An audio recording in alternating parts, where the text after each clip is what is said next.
Hi hello good morning అండి. అందరూ ఎలా ఉన్నారు? బాగున్నారు కదా? మేమైతే బాగున్నామండి. ఈరోజు మరి ఒక వీడియోతో మీ ముందుకు వచ్చేసాము. అదేంటి అని అంటే చికెన్ ఫ్రాన్స్ మిక్స్డ్ బిర్యానీ అండి. వాటిలో కావాల్సిన ఆల్రెడీ చికెన్ చూసారు కదండి, మనం మ్యాగ్నేట్ చేసి పక్కన పెట్టేసుకున్నాం. అలాగే ఫ్రాన్స్ కూడానండి మ్యాగ్నేట్ చేసి పక్కన పెట్టేసుకున్నామండి. బిర్యానీలో కావాల్సినవి బిర్యానీ సామానులు ఆల్రెడీ మీకు తెలిసినవి మొత్తం ఇవన్నీను. అలాగే పచ్చిమిర్చి ఒక 5, పుదీనా, కొత్తిమీర, ఆనియన్స్ అండి. ముందుగా స్టవ్ ఆన్ చేసేసుకొని పెద్ద పాన్ అయితే మేము పెట్టేసుకున్నాం. ఎందుకంటే ఈరోజు మా ఇంటికి చుట్టాలు వచ్చారు కాబట్టి అందుకని పెద్దది పెట్టేసుకున్నామండి. ఓ 4 స్పూన్స్ ఆయిల్ అనేది వేసేసుకుందాము. చూసారు కదండి, ఆయిల్ అనేది బాగా హీట్ అయిపోయింది. హీట్ అయిపోయిన తర్వాత నెయ్యి కూడా కొంచెం యాడ్ చేసుకుందామండి. ఎందుకంటే నెయ్యి అనేది యాడ్ చేస్తే టేస్ట్ అనేది బాగుంటుంది కాబట్టి నెయ్యి కూడా కొంచెం యాడ్ చేసుకుందాం. నెయ్యి కూడా హీట్ అయిపోయింది కదండి. 2 హీట్ అయిన తర్వాత ఆనియన్స్ అనేవి వేసేసుకుందామండి.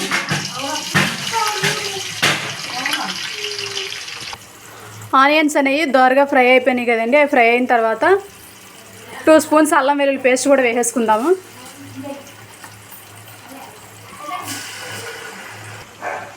చూసారు కదండి, అల్లం వెల్లుల్లి పేస్ట్ వేసిన తర్వాత ఆనియన్ దోరగా ఫ్రై అయిపోయింది. ఎందుకంటే పచ్చివాసన పోవాలి కాబట్టి అండి అది ఫ్రై అయిపోయినాయి. అలాగే మీకు కావాల్సి ఆల్రెడీ మీకు తెలుసండి ఇవన్నీ బిర్యానీ మసాలాలు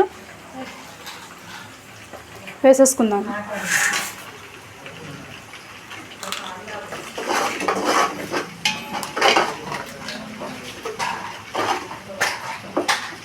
ఈరోజు కూడా వంట చేసేది ఎవరు అనుకుంటున్నారు? మా మరిదే. మొన్నటి వరకు అంటే మేము ఒక 6 మెంబర్స్ కాబట్టి చేశాడు. ఈరోజు 15 మెంబర్స్కి.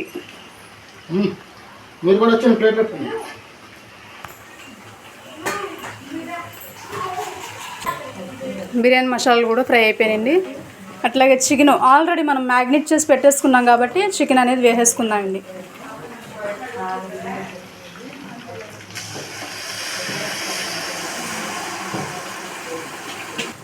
చికెన్ అనేది వేసేసుకున్నాం కదండి. ఒకసారి గట్టి అటు తిప్పేసుకున్నాం. తిప్పేసి మూత పెట్టి 5 మినిట్స్ మగ్గనిద్దాం. మా తమ్ముడికి వస్తుంది, నేర్చుకున్నాను. చూడండి, తమ్ముడికి నేర్చుకుంటావా? నేర్చుకుంటాను బాబాయ్. చూడు, దగ్గర చూసి నేర్చుకో. మా అమ్మాయి అండి, మా అక్క వాళ్ళ అమ్మాయి వాళ్ళ బాబాయ్ ఎలా వండుతున్నాడు ఏంటి అని చెప్పి మరీ వచ్చింది.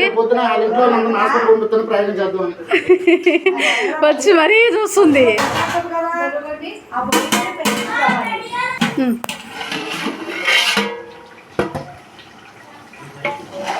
చూసారు కదండి, చికెన్ అనేది 50% ఉడికింది. అలాగే ఇప్పుడు 1 టీ స్పూన్ బిర్యానీ మసాలా వేసేసుకుందామండి.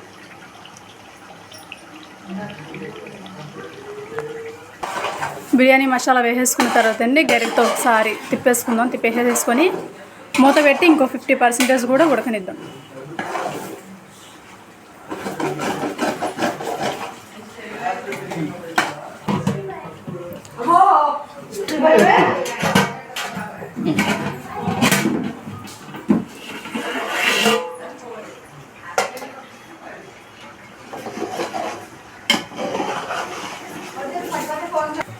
చూసారు కదండి, చికెన్ మసాలాని వేసుకున్న తర్వాత స్మెల్ అయితే గుమాయించి వస్తుంది.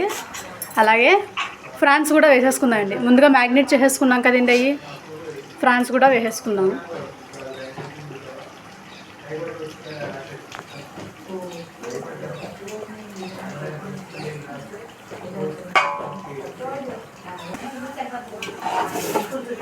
ఫ్రాన్స్ అనేవి వేసేసుకున్న తర్వాత ఒకసారి చికెన్ ఫ్రాన్స్ని బాగా కలిపేసుకుందామండి. కలిపేసుకున్న తర్వాత పచ్చిమిర్చి అనేది వేసేసుకుందాం. అలాగే పుదీనా కూడా వేసేసుకుందామండి.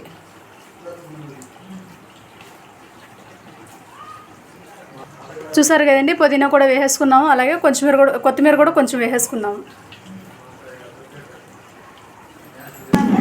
చూసారు కదండి, కొత్తిమీర పుదీనా అనేది వేసేసుకున్నాం కదా. ఒకసారి కలిపేసుకుందామండి. కలిపేసుకొని మూత పెట్టి మగ్గనిద్దాం 50 మినిట్స్.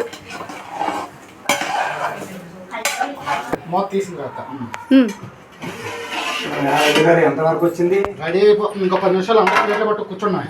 గుమ్మ గుమ్మలాడుతుందా? ఇంగ్రీడియాలు పట్టుకున్నాయి. చూడండి ఎలా ఉందో. అబ్బా తీసేసి మనతో పాటు పక్కింటి వాళ్ళు కూడా వచ్చేస్తాను. సాల్వని చెప్పాలి బోటు పెట్టాలి పెట్ట. ఒక 10 నిమిషాలు అండి రైస్ వేసేద్దాం, కుమ్మేద్దాం.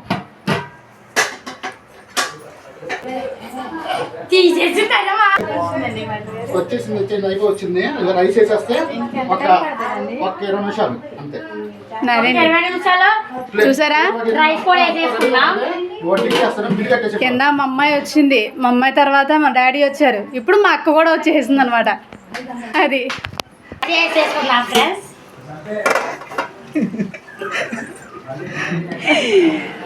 చూసారు కదండి, 80% అనేది కర్రీ మొత్తం ఉడికిపోయింది. అలాగే ఇప్పుడు మనం ముందుగానే నానబెట్టుకున్న రైస్ అనేవి వేసేసుకుందాము.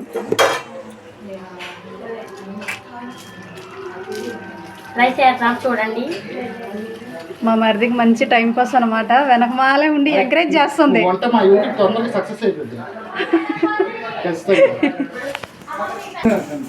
అబ్బా వదిన హెల్ప్ చేస్తుందండి, మరిది గారు కష్టపడుతున్నారంట. ఒకసారి నేను కూడా చూసి నేర్చుకుంటాను మా మరిది గారి దగ్గర అని చెప్పేసి అని వచ్చేసింది. యూట్యూబ్ పెట్టిన తర్వాత ఛానల్ పేరు చెప్తాం. తంపడగా యూట్యూబ్ ఛానల్. చూసారు కదండి, రైస్ వేసుకున్నాము, అలాగే వాటర్ కూడా యాడ్ చేస్తుందండి. రైస్ మనం ఎంత అయితే తీసుకున్నామో వాటి కొలతల ప్రకారంగానే వాటర్ అనేది కూడా తీసుకోవాలండి. ఒక్కసారి అండి లైట్గా తిప్పుకుందాము, కర్రీ అనేది కొంచెం రైస్కి యాడ్ అవ్వాలి కాబట్టి. మరీ ఫాస్ట్గా అనేది కూడా తిప్పుకోకూడదు, తిప్పుకుంటే ఏంటంటే రైస్ అనేది ఇరిగిపోతాయి అనమాట. అలాగే రుచికి సరిపడా సాల్ట్ కూడా వేసేసుకోవాలి. ఆల్రెడీ కర్రీలో మనం ఉప్పు అనేది వేసుకుంటాం కాబట్టి ఇప్పుడు రైస్కి కూడాను చూసి మరీ వేసుకోవాలన్నమాట సాల్ట్ అనేది.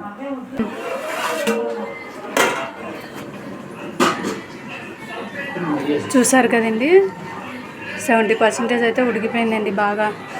ఇప్పుడు నెయ్యి కూడా కొంచెం వేసేసుకుందామండి.